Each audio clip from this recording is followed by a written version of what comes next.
I think that becoming a billionaire is a worthy goal because in order for that to happen, I'm going to have to become a completely different version of who I am today. On his podcast and frequent social media posts, this Northern California man dreamed of becoming a billionaire by selling tiny homes.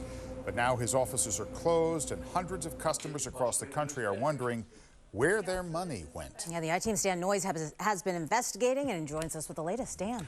Well, Amma and Dan, for someone who loved to appear on social media, Colton Paulus has been very difficult to reach. And many people want to talk to him. Customers, employees, contractors, and several hard money lenders to whom he owes money. I'm deaf with cochlear implants and a teacher of the deaf in Hayward. After more than 20 years of teaching, Margot Simpson is planning for retirement.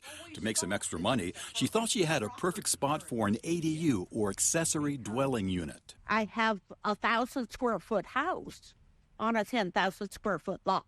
She wanted to move a renter from her spare bedroom to the ADU to make space for one of her students she is fostering.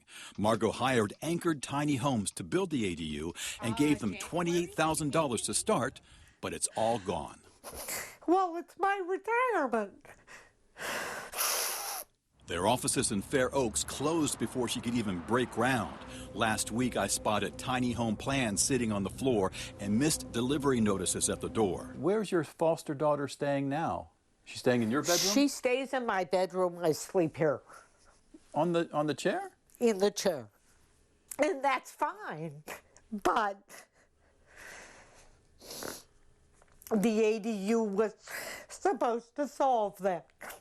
Margot says she felt comfortable hiring Anchored Tiny Homes because of its online pitch as the nation's leading custom ADU company. And so I went to my dad the next day. I said, hey, do you think we could build tiny homes? Its CEO, 33-year-old Colton Paulus, told the story on podcasts and social media how he started the company in 2019 with his brother Austin and father Scott, a general contractor, and how fast it grew. We signed $100 million of customers. I wanted to know, with so much money coming in, why would the company shut down?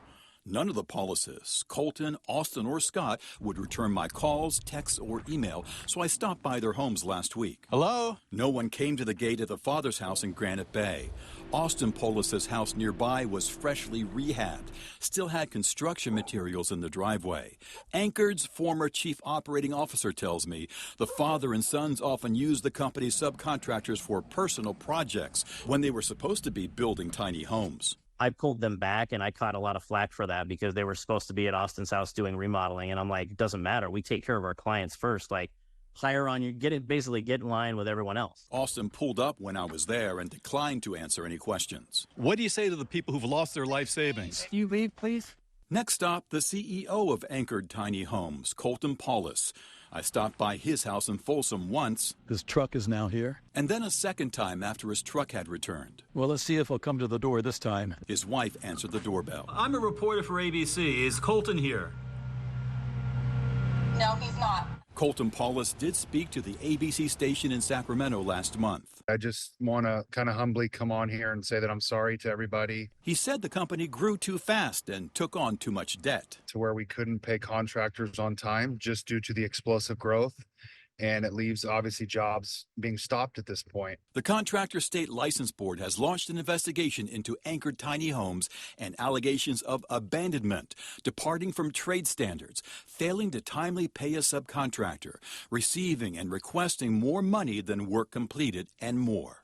A new Facebook group called Scammed by Anchored Tiny Homes counts more than 60 customers, subcontractors, and franchisees who've lost a combined $5.5 million.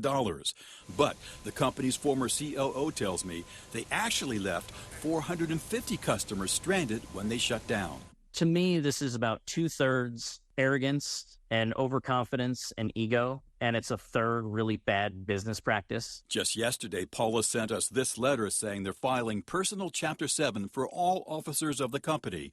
We have painfully tried all our efforts to restore the company that we all had high hopes for. Chris Pace says Colton Paulus spent money on things that had nothing to do with building tiny homes, such as 3 staff at $100,000 a year each to work on his podcast. When I was asked to lay off 25% of the staff, I was very clear that the first people that needed to go were his podcasting team.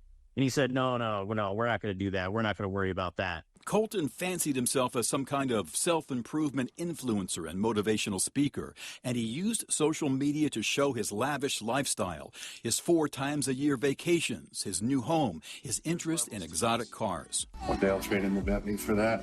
Paulus posted a picture of the $250,000 luxury SUV he bought in 2022 and later wrote, "Random question, but who can do an oil change for my Bentley? Seems like nobody can besides the dealership in Walnut Creek." Why becoming a billionaire is important to me. And he discussed his mission to become a billionaire. I think that becoming a billionaire is a worthy goal because in order for that to happen, I'm going to have to become a completely different version of who I am today. A records search shows that Paulus began taking out very high-rate loans from hard money lenders.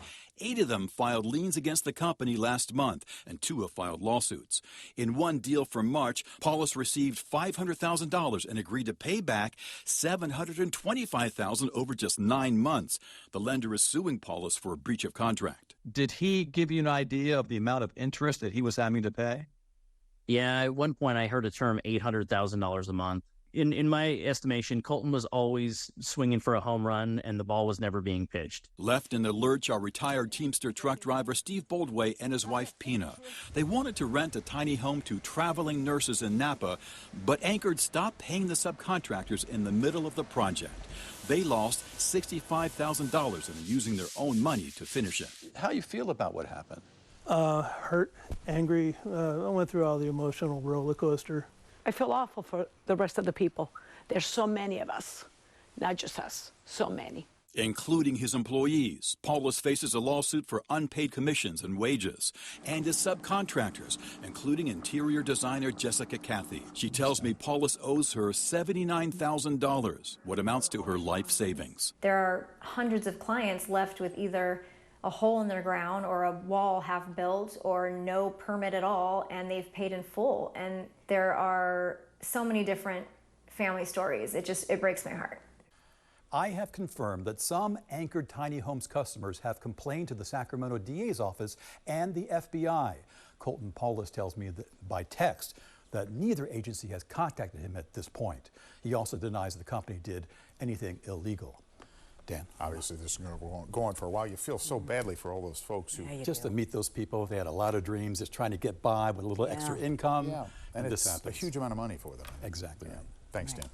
And if you have a story for the I-Team, call this number that's on your screen, 1-888-40-I-TEAM, or go to abc7news.com/I-Team.